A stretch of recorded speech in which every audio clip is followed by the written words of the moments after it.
ঈদুল আজহা ঘিরে পাহাড়ে চলছে গয়াল বাজারজাতের প্রস্তুতি। বুনো পরিবেশে বেড়ে ওঠা পাহাড়ি গরু খ্যাত এই প্রাণীটির বাণিজ্যিক খামার গড়ে উঠেছে খাগড়াছড়িতে।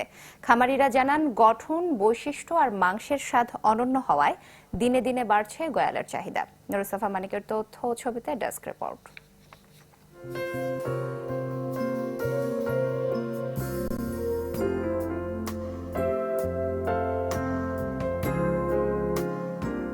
গরুর মতো দেখতে এই প্রাণীটির নাম গয়াল, কেউ বলেন বনগরু।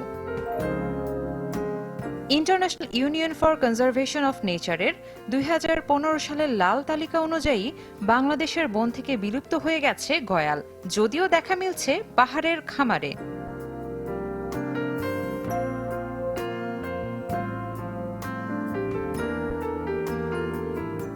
বুনো এই প্রাণীটিকে পোষ মানিয়েছেন খাগড়াছড়ির বেশ কয়েকজন শৌখিন খামারি।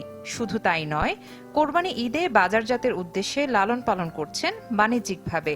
তাদেরই একজন মানিকছড়ি উপজেলার মাইনুদ্দিন।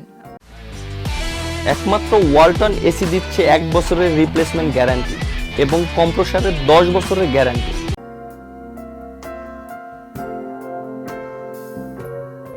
জানান, 1 বছর আগে চট্টগ্রামের রাঙ্গুনিয়া থেকে 10টি গয়াল নিয়ে আসেন তিনি। মাংস সুস্বাদু ও স্বাস্থ্যসম্মত হওয়ায় এর চাহিদাও আছে বেশ। গয়ালের মাংসটা এটা অত্যন্ত সুস্বাদু এবং এটা যে গরু মহিষের মাংস হচ্ছে এটা চাহিদাটা একটু বেশি। তো সেই কারণে 10টার মধ্যে থেকে 4টা অলরেডি এটা বিভিন্নভাবে এটা চলে গেছে, সেল করে ফেলছে আমি। আর 6 গয়াল এখন উপযোগী, যে কোরবানি করার মতো একদম উপযোগী। পরিচর্যাকারীরা বলছেন, সত্যিকে পোষ মানাতে বেগ পেতে হলেও ধীরে ধীরে গরুর মতোই পোষ মানে গয়াল। খাবার হিসেবে সবুজ ঘাস, লবণ পানি আর চালের কুঁড়া দিলেই চলে। এরা পোষ মানে যেরকম মানুষের সাথে চলাফেরা করছে ভালো, এবং আপনার এটা নিয়ে আসার পর আমরা বাজারে প্রায় এটার চাহিদা আমরা দেখছি। পানি দিই, তারপরে লবণ আর রাবিশ দিয়ে মানে খানে এটুকুই। তারপরে এরপরে যে জঙ্গলি ঘাস আছে, জঙ্গলি ঘাস খাওয়াই মানে সারাদিন পেট ভরে।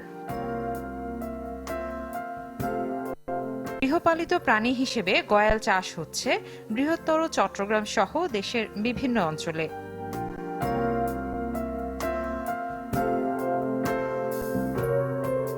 Desk report, channel 24।